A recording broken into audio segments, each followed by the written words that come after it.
For those that don't know, I'm an actor. I'm union, and I do mostly just background stand-in photo doubles. Every once in a while, I'll try to audition for a role that I like, and part of being an actor is going through all the casting calls. And I was told to look at 2 casting calls that came up on Backstage. First one I was told to look at was Black Nisei, World War II tank gunner from an all-black 761st Tank Battalion meets sergeant from an all-Nisei 552nd Field Artillery Battalion while liberating Jews from a Nazi concentration camp in Germany, and muses on the horrors of war, racism, and internment of relatives in the USA. Now this sounds interesting, so here are the roles. Sergeant Soto, a Japanese-American soldier who has family and an identical twin brother in a California internment camp. Second role, Private Hiroshi, young Japanese-American soldier from Hawaii who serves. Yeah, I qualify. And it sounds like a fun role, and it sounds like something I would love to do, and many other Asians, especially the ones I know from Hawaii, would love to do. However, this second project, The Jeweled Bird, is a problem that plays up Asian racist stereotypes, especially towards Asian men.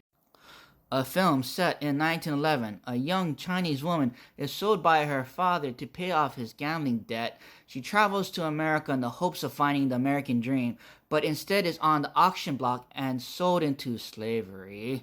10 years later, as the brothel madam, she tries to save her young daughter from a life of prostitution by stealing her away to a mission house, and joins her nemesis to rescue girls and bring down the most powerful man in 1900s Chinatown sex trade, based on a true story.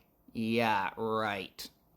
And here's a racist Asian male role, Wong Luk, notorious Chinese human trafficking Tong gangster and kingpin, a manipulative villain, a bigot who deceives and torments young girls into his control, sex slavery, drugs, arm candy, perpetually scheming and heaping abuse on those around him. Women are his possession, obsessed with maneuvering to gain power, more material wealth, gilded novelties, and flaunting his riches. Dangerous, publicly restrains their temper, and then behind doors explodes with fury, revenge, and orders to punish or kill those who betray him. Yeah, that's just like 1900s Yellow Peril.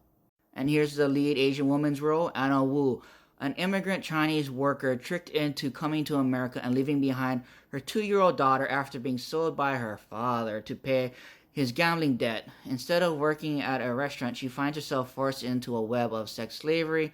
Anna is faint-hearted and fearful. Wong Luk will kill her if she refuses him or tries to escape.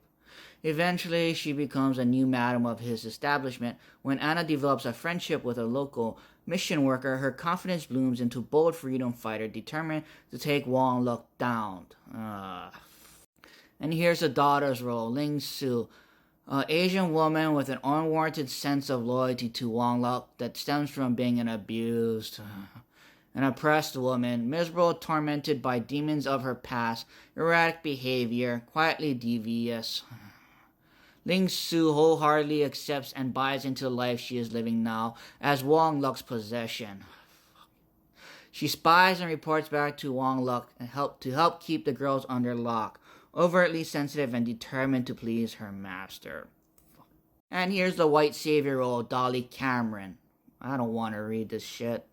And the other white savior male that's probably gonna be the romantic interest to the Asian woman. You know how these stories go.